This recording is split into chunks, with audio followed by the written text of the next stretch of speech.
Hola, ¿qué tal amigos? ¿Cómo están? Ya nos encontramos en el Autódromo de Puebla. Estamos en el último break en el que los equipos están preparando sus camionetas para hacer la calificación de su categoría.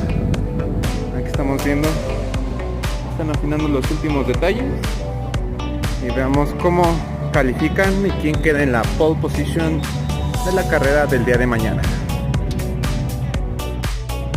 Vean, por aquí ya están empezando a posicionar a cómo van a empezar a salir para la calificación las camionetas de Trucks México Series.